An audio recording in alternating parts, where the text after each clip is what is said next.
सकता है। कल आपने सुना होगा कि एक सीएम है एमपी के मोहन यादव जी, उनकी संपत्ति कई गुना हो गई है। 168 एकड़। सोचिए, इस देश में इतनी सब चीजें हमारी आंखों के सामने हो रही हैं कि अधिकारी जमीन खरीदते हैं, वो जमीन रातों रात 2500 करोड़ की हो जाती है। अब बताइए, जो बैठे लोग सत्ता में, उनको तो सब कुछ पता है। अगर वो इस तरीके से देश कब जाएंगे तो हमारे आपके लिए बचेगा क्या? हमारे आपके आने वाली पीढ़ी के लिए बचेगा? आप हॉस्पिटल में जाएंगे, हॉस्पिटल में आपको हालात बताएं क्या है। भाई बात बताइए, आप विकसित बनने की बात करते हैं, विकसित बनने के लिए शिक्षा और स्वास्थ्य तो सबसे जरूरी चीजें हैं या नहीं? आज आपको यहाँ इलाज नहीं मिलेगा। पिछले 3 महीने की खबरें सुनाऊं तो आप कहेंगे कि एमपी में HIV का ब्लड चढ़ा दिया गया लोगों को। भारत की स्वास्थ्य व्यवस्था की हालत है। अभी मैं कुछ ज्यादा बोलूंगा नहीं, मेरा तो थोड़ा दिमाग थोड़ा खराब हो रखा है जो दिल्ली पुलिस ने मेरे परिवार के साथ किया है, तो उस पर मैं अभी कुछ बोलूंगा नहीं। मैं सर से रिक्वेस्ट करता हूँ, सर आप बोल दीजिए सर। Hello, hello. जब से मैं पीछे ये सारी बातें सुन रहा हूँ तो दिल बड़ा बेचैन सा है। और मैं आज अपने पिछले 10 साल के पूरे संघर्ष में जो मैंने कमियां सिस्टम में देखी, हम सब पे बात करें। आज पता है, ऐसा कोई देश नहीं है जहां पे समस्याएं नहीं होती, या भारत में भी पहले समस्याएं नहीं थी। फिर लोग निकल के आते हैं और समस्याओं के लिए लड़ते हैं। आज इस देश में लड़ना मुश्किल हो गया है। क्यों हो गया मैं बताता हूं। आज जब सुबह मेरा वीडियो आया कि भाई मैं प्रोटेस्ट में जा रहा हूं, तो पता है लोगों के मुझे कैसे मैसेजेज आए, बड़े बड़े लोगों के, कह रहे क्यों जा रहे हैं, ये तो फंडेड है। आपके सामने भी आया होगा। क्या इस देश में बेरोजगार आज उस स्थिति में है, महंगाई के दौर में, कि यहां 4 दिन बैठ सके? है क्या उस स्थिति में? क्या किसी आंदोलन का पर्पज ना जान करके ये जानना या बताना या इसको खत्म कर देना कि ये फंडेड है, क्या हो गया? क्या करेंगे? ये कितने दिन से अपने पास से चलाएंगे? आप सबको ये व्यवस्था देना कैसे संभव हो पाएगा? तो आज कोई आंदोलन इसलिए आंदोलन नहीं है क्योंकि फंडेड है। फिर एक नया आएगा, कोई कहेगा कि ये कांग्रेस की बी टीम है, कोई कहेगा कि आम आदमी की बी टीम है। और दुख की बात है कि शिक्षा मंत्री कह रहे हैं कि ये दहशतगर्दों की बी टीम है। तो मैं उनसे पहले तो ये पूछना चाहता हूं कि दहशतगर्दों की ए टीम उनकी है ना, ये किसकी है? और हम सब ने सुना है राघव चड्ढा की मौसी ए टीम किसकी है? हमने सुना बी टीम है। यहाँ पे आकर के मैं ऐसे लोगों से भी सवाल करना चाहता हूं। आपको जैसे इन्होंने कहा कि यहाँ पे किसी के पिताजी की कल उन पे अटैक हो गया। आज हर आंदोलन में ये डर है कि कुछ ऐसे असामाजिक तत्व तो आएंगे जो ये काम करेंगे ताकि आंदोलन का मूल जो है वो दब जाए। ये हर आंदोलन का डर है। और मैं मीडिया से भी ये कहता हूं कि आप इसी डर को क्यों दिखा रहे हैं? आज आप ट्विटर खोलिए तो उसमें क्या दिखाया जाएगा? एक लड़के को, मीडिया से मेरा मतलब यूट्यूब मीडिया से भी पकड़ लेंगे, इसको नीट की फुल फॉर्म नहीं पता। मैं तो कहता हूं कि ये अनपढ़ है, लेकिन इसको अपना इलाज तो कराना है ना, तो ये चाहता है देश में अच्छे डॉक्टर बने। इसको नीट की फुल फॉर्म पता है नहीं पता? अगर ये मीडिया उस वक्त होती तो शायद देश को आजादी नहीं मिलती, क्योंकि उस वक्त साक्षरता बहुत कम थी, उस वक्त लोग पढ़े लिखे नहीं थे। गांधी जी के आंदोलन में अगर आप लोगों के मुंह पे माइक लगा के पूछते हो फ्रीडम की फुल फॉर्म बताओ, फ्रीडम के बाद फायदा क्या होता, तो लोग शायद माइक पे बोलने से कहते, तब तो देश को आजादी नहीं मिल पाती। क्या हर एक ये जो नीट है ना, मैं आपको बताना चाहता हूं, नीट एक रिसेंट में हुआ मुद्दा है, लेकिन ये जो आवाज इन्होंने उठाई है या आप लोग जो आज यहाँ इकट्ठे हुए हो, ये 5-7 सालों का गुस्सा है जो पिछले 8 साल में 80 पेपर लीक हुए। ये उसका दर्द है। नीट का पेपर ठीक से हो इसलिए इतने बड़े देश के प्रधानमंत्री को 45 मिनट के लिए रोक दिया जाता है, लेकिन पेपर लीक नहीं रोकेंगे। वो क्यों रोकेंगे? पेपर लीक तो उद्योग है, इससे हमें फायदा हो रहा है, ऊपर तक पैसा पहुंच रहा है। आप बताइए, आपने कभी बिहार के शिक्षा मंत्री को सुना है? आप कहेंगे उनको खुद ही नहीं पता कि वो शिक्षा मंत्री है कि स्वास्थ्य मंत्री है। अगर देश का स्वास्थ्य मंत्री और शिक्षा मंत्री ही हाथों में ये जिम्मेदारी नहीं दी जा रही, तो क्या ये नेतृत्व पे सवाल खड़े नहीं करता? क्या आप किसी को भी उठा के स्वास्थ्य मंत्री बना दे रहे हैं जिसका खुद के स्वास्थ्य पे सवाल उठ रहे हैं? क्या शिक्षा मंत्री को शिक्षित नहीं होना चाहिए? इस देश के नेताओं को ऐसा लगने लगा है कि ना तो इस देश की शिक्षा व्यवस्था से उनको कोई मतलब है। आप बताइए, आपने कल परसों सुना होगा उड़ीसा में 1 से लेकर के 8वीं क्लास तक के बच्चों की किताब में 1678 बड़ी गलतियां पाई गई।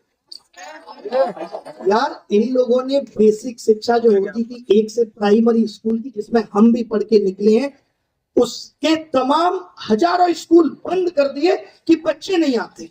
ये कह के इनकी खुद की नीति आयोग की रिपोर्ट कहती है कि 9806 स्कूलों में 1 शिक्षक है। आप कौन सा भारत बनाएंगे? अब आप में से या आपके जैसे तमाम लोग ये आवाज उठाते हैं, पहले भी ऐसे होता था। भारत वो दिन दूर नहीं है जब हमारी न्याय व्यवस्था में खड़ा हुआ चोर, जब उससे पूछा जाएगा चोरी क्यों की, तो कहेगा 5 साल से कर रहा हूं। तब तो किसी ने कुछ नहीं कहा। बताओ आप, 5 साल से कर रहा हूं, किसी ने कुछ नहीं कहा। ये कौन सा लॉजिक है कि पहले भी ऐसा होता था?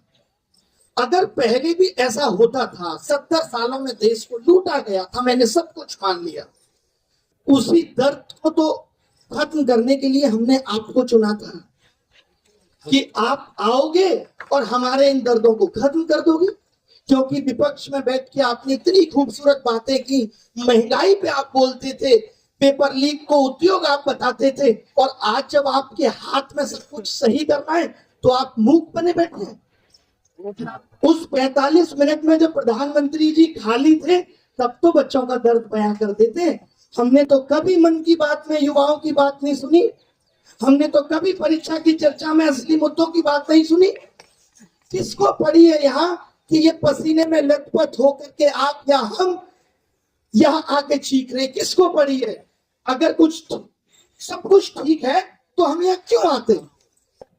और आप कह देते हो कि ये बी टीम है इसलिए ऐसा हो रहा है, ये आंदोलन जानबूझ के कराए जा रहे हैं। किसी को नहीं पड़ी साहब, ये दर्द है हमारा, हमें मालूम। हर जगह नीट का पेपर लीक कर देंगे, 25 बच्चे मर गए। साकेत के होटल में आग लग जाएगी, 22 लोग मर गए। लाइब्रेरी में आग लग जाएगी, 22 लोग मर गए। मजाक चल रहा है क्या देश में? बीएड का पेपर देने गए लोग बाहर फोटो स्टेट कराने आए, जहां खड़े थे गड्ढे में गिर गए। ये देश सुधारने आए थे आप? और सबसे बड़ी बात यह है कि आप जिस राम की बात करते हैं उसके चरित्र से आपने कुछ नहीं सीखा। वो राम में निकल के लोगों का दर्द दुख सुनते थे, आलोचना सुनते थे कि प्रजा क्यों मुझसे खुश नहीं है, और आप उस आवाज को खत्म करने का काम करते हैं। मैं उन लोगों से कहना चाहता हूं जो ट्विटर पे और यूट्यूब पे बहुत बड़े ज्ञानी बने हुए हैं और जो इस आंदोलन की सिर्फ कमियों को निकाल के बता रहे हैं, जैसे आज तुम ये कहते हो ना कि 70 सालों में देश पीछे चला गया, आगे आने वाले वक्त में हम कहेंगे कि 100 सालों में भी देश बहुत पीछे चला गया। चाइना 1980 में हमसे पीछे था और आज देख लीजिए कहां पहुंच गया। मैं ये कहता हूं कि 2014 से पहले कोई विश्वगुरु नहीं बोलता था अपने आप। 2014 से पहले कोई नहीं कहता था कि 2047 में विकसित भारत बनाना है। ये सब तो सपने आपने हमें दिखाए, और अब आप कह रहे हैं उससे पहले ऐसा होता था इसलिए आप भी ऐसा करोगे। क्यों भाई? ये देश के बाप की बकौती नहीं, हम सबका है।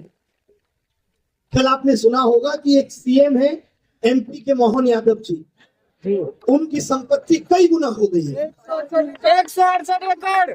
सोचिए, इस देश में इतनी सब चीजें हमारी आंखों के सामने हो रही हैं कि अधिकारी जमीन खरीदते हैं, वो जमीन रातों रात 2500 करोड़ की हो जाती है।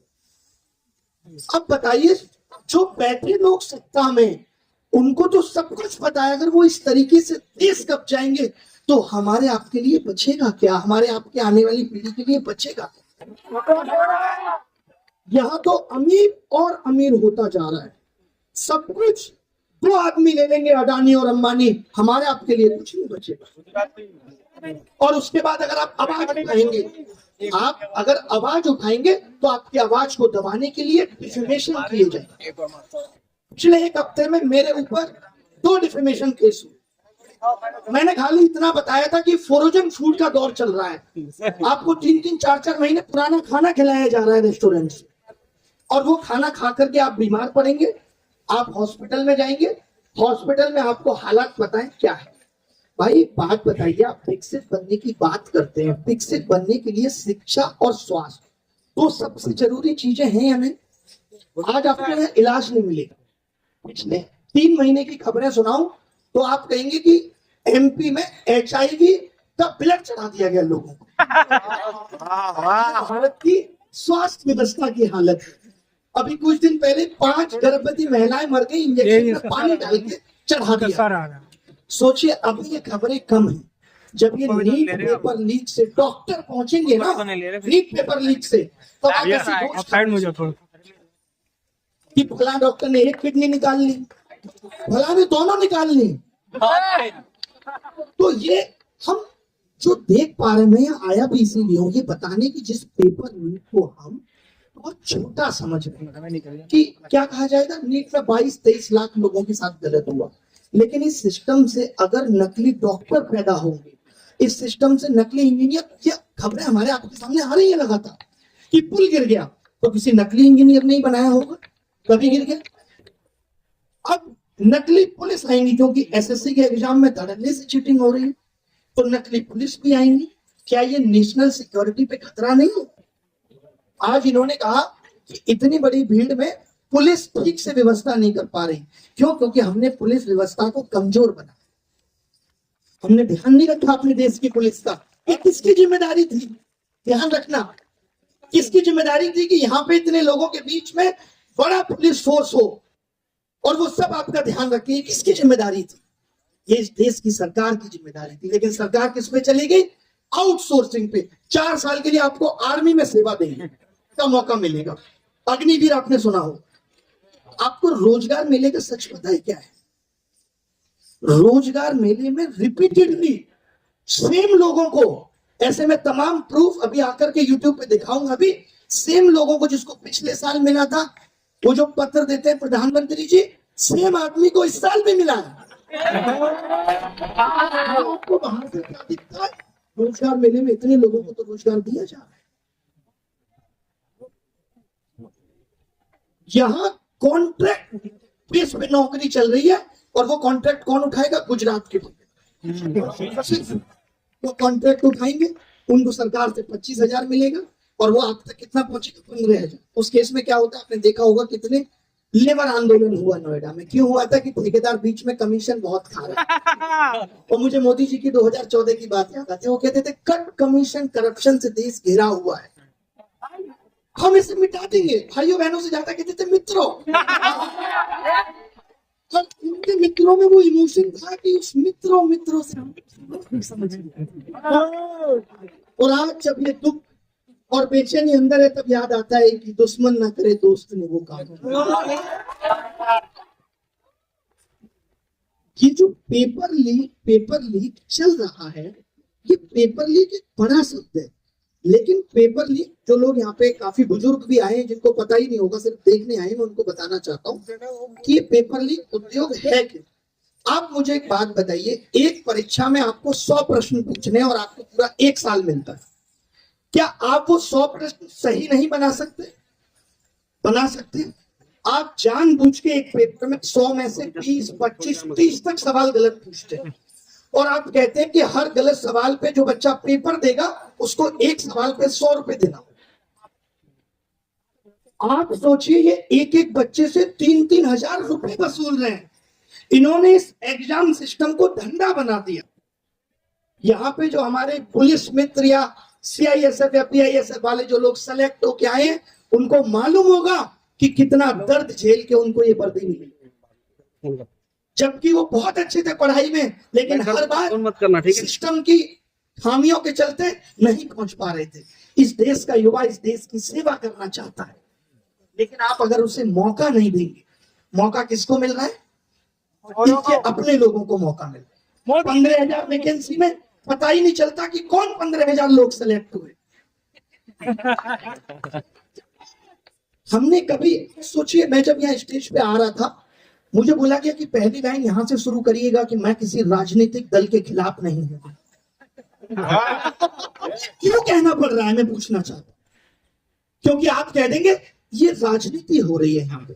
चलिए मान लेते हैं पीपर लीग उद्योग को बंद करने के लिए राजनीति हो रही है, तो सही काम के लिए हो रही है, गलत काम के लिए हो रही है?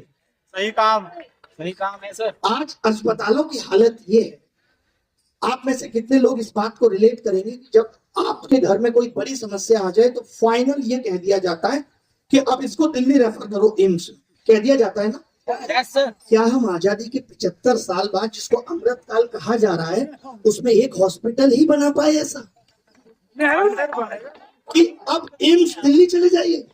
दिल्ली एम्स की हालत पता है आपको क्या है? सुबह 3 बजे से लाइन लगी, और ये क्या कह रहे हैं? ये कह रहे हैं कि 2047 में भारत विकसित हो जाए। आप लोग कितने लोग नेहरू बिहार में रहते होंगे? कोई रहता है? गांधी बिहार में रहते हैं? आप मुझे बताइए, अगर उसकी किसी बिल्डिंग में आग लग जाए तो बचना मुश्किल है? कोई नहीं बचे। आप भारत को विकसित बनाने की बात कर रहे हैं और आप दिल्ली के एक कोने को विकसित नहीं बना पा रहे। अगर मुझे यहां से चंडीगढ़ जाना है और उस रास्ते में पानीपत आ ही नहीं रहा, इसका मतलब है कि मैंने गलत रास्ता पकड़ा। यह विकसित भारत का रास्ता हो ही नहीं सकता। आज से 15 साल पहले धनिया में एक महक आती थी, अदरक में एक महक आती थी, आज वो महक खत्म हो गई है, आज नहीं आती। क्यों? क्योंकि अदरक, धनिया, ये सब कुछ नकली बिक रहा है, सब कुछ एडल्ट्रेटेड है, केमिकल मिलाए। खाना आप खराब खाएंगे, बाहर रेस्टोरेंट खाना मिल रहा है वो 2-2, 3-3 महीने पुराना है। एक पीछे जामा मस्जिद में कंपनियां मशीन से खाना बना रही है, वहीं से आता है फ्रोजन होकर। आप बीमार हो जाएंगे, आपको इलाज नहीं मिलेगा। बेसिक शिक्षा आपकी कमजोर है, आपको हॉस्पिटल व्यवस्था सही नहीं मिल रही, जिन बिल्डिंग्स में आप पढ़ने जा रहे हैं वो आग लग जा रही है। फिर सरकार क्या करती है? उसके बाद कमेटी बना दी। अभी साकेत के जब मालवीय नगर में आग लगी थी, 15 दिन तो हो गए ना, क्या आया कमेटी का रिजल्ट? कुछ नहीं। कमेटी तो सीसेट को लेकर भी बनी थी और उसने कहा था कि सीसेट नहीं होना चाहिए। तो ये सब कमेटी बनाना, एयरफोर्स से पेपर ले जाना, सिर्फ ध्यान भटकाने के लिए हो। सरकार की मंशा में कहीं नहीं दिख रहा कि हम इस सिस्टम को ठीक करना चाहते हैं। आप बताइए, अगर ये स्कूल व्यवस्था को ठीक करना चाहते हैं तो इनके ही मंत्री राजनाथ सिंह साहब, रक्षा मंत्री, वो प्राइवेट स्कूलों का उद्घाटन करने क्यों पहुंचे? उन्हीं का पूछना चाहता स्कूल ही। हूं, आप बताइए। आज मैं आपसे पूछना चाहता हूं, यहाँ पे कुछ ऐसे बच्चे भी होंगे जो 12th करके आए हैं, आज भी बच्चा आईआईटी कानपुर ही क्यों जाना चाहता है, पटना क्यों नहीं? आईआईटी पटना नहीं जाना चाहता। तो मैं ये कह रहा हूं कि जो आईआईटी पुराने थे, आज तो आप कहते हो डिजिटल इंडिया ऐसा, विश्वगुरु इंडिया ऐसा, आत्मनिर्भर इंडिया ऐसा, तो क्या उस दौर में आप नए आईआईटी पुराने से बेहतर नहीं बना पाए? क्यों भाई? आज 2-2.5 करोड़ लोग 12th पास करके निकल रहे हैं। सोचिए, इन लोगों को पता चल रहा है, तो इन 18-19 साल के लोगों को जब ये पता चल रहा है कि 10,000 करोड़ का घोटाला हो गया प्रधानमंत्री विकास कौशल योजना में। सीएजी रिपोर्ट कहती है ये। आपको पता है विकास कौशल योजना किसके तहत चलती है? स्किल डालने की जिम्मेदारी किसकी है? नहीं पता। सोचिए, ये भी जिम्मेदारी शिक्षा मंत्री की थी। शिक्षा मंत्री की जिम्मेदारी थी कि एजुकेशन में कैसे स्किल डाला जाए, और क्या कमाल का स्किल डाला कि उस पर 10,000 करोड़ का घोटाला। आप एक आदमी मुझे बताइए जो अपनी जिम्मेदारी ठीक से निभा रहा है। कोई नहीं। अब आप कहेंगे कि साहब पढ़े लिखे लोग कम हैं, अरे भाई यहाँ तो पढ़े लिखे लोग भी नहीं ठीक से निभा रहे। वो रेल मंत्री तो आईएएस है। आज तक रेल लाइन पे नहीं आ पाई। आए दिन घटना आ जाती है। फेमस यूट्यूब ये जो चल रहा है कि शिक्षा मंत्री इस्तीफा दो, तो लोग कहते हैं क्या हो जाएगा इस इस्तीफा देने से। अगर आप ये सोच बना लेंगे ना कि क्या हो जाएगा, तब तो कुछ नहीं होगा, किसी से कुछ नहीं होगा। नीट पेपर देने से ही क्या हो जाएगा, डॉक्टर बन जाएंगे ना, डॉक्टर बनने से ही क्या हो जाएगा, 10 साल नौकरी कर लेंगे, नौकरी करने से क्या हो जाएगा, शादी हो जाएगी, बच्चे हो जाएंगे, एक दिन तो आपको चले ही जाना, यही सोच लीजिए। फिर तो कुछ नहीं होगा किसी चीज से। तो अगर किसी चीज से कुछ होगा ही नहीं, ये सोच लिया जाए। भाई आज हम कहते हैं ना कि लोगों ने आवाज नहीं उठाई। आवाज कौन नहीं उठाता? सोच किसकी खत्म हो जाती है? जो मर जाता है, जिसका जमीन खत्म नहीं, जिसकी सांसें नहीं रहती। हमारी सांसें, हम बोलेंगे। आज इस प्रोटेस्ट में नहीं आएंगे बिजनेसमैन, उनको पता है कि उन्होंने गलत तरीके से पैसा कमाया है, सरकार ईडी और सीबीआई छोड़ देगी। नहीं आएंगे, नहीं आएंगे नेता। नेता आने से डरते हैं कि इनका प्रोटेस्ट खराब हो जाएगा। अगर इस प्रोटेस्ट में कोई भी नेता आ जाए तो ये कह दिया जाएगा अच्छा वो ये इस पार्टी के लिए हो रहा है। इससे ज्यादा दुखद कुछ नहीं हो सकता। जब मैं भी आ रहा था तो कुछ लोगों ने मुझे कई सारी चीजें दी कि साहब इन चीजों पे बोलना। कुछ लोगों ने मुझे ये भी कहा, पता है कि अब क्यों जा रहे हो, आंदोलन में दम नहीं है। मैंने कहा तभी तो मेरा फर्ज है कि मैं दम डालूंगा।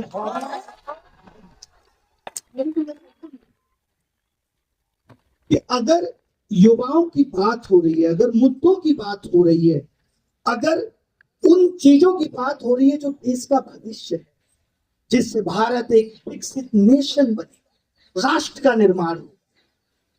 आज लोगों को क्या प्रॉब्लम है? ये जेन जी जनरेशन आ गई है, अजीबोगरीब करती है। ये वो जनरेशन आपको अजीबोगरीब लगती है। और ब्लिंकिट कैसा लगता है? 8 मिनट में नारियल का पानी आपके सर के ऊपर फेंक के मार देता है, वो आपको एक्सेप्ट है। मतलब आप इस जनरेशन की अच्छी चीजों को स्वीकार करेंगे नहीं, और ये जनरेशन में आपको कमियां दिख रही हैं। अरे इसका अंदाज है ऐसे, इसका अंदाज है इस तरीके से रिप्रेजेंट करना अपने आप को। अच्छी बात है, आज से पहले आंदोलन होते थे तो वही लोग पहुंचते थे जो प्रभावित होते थे। मैं खुश हूं इस जनरेशन से कि जो प्रभावित नहीं है, लेकिन उतना दूर का सोच पा रही है कि कल को हमारे लिए भी दिक्कतें होंगी। ये अच्छी बात है, ये खूबसूरत आंदोलन की। लोग एक्सेप्ट नहीं कर पा रहे, बात की इस जनरेशन को एक्सेप्ट नहीं कर पा रहे। कुछ लोग एक वीडियो जारी कर देंगे कि ये एलजीबीटी आंदोलन में क्यों आ गए, देश के नागरिक नहीं है, उनको वोट देने का अधिकार नहीं है। कितने होंगे वो? हर कोई, किसी को होना चाहिए आंदोलन का हिस्सा, वो क्यों नहीं होंगे? अब इनको ही देख लीजिए, इन्होंने एक्सेप्ट कर लिया मोबाइल कल्चर।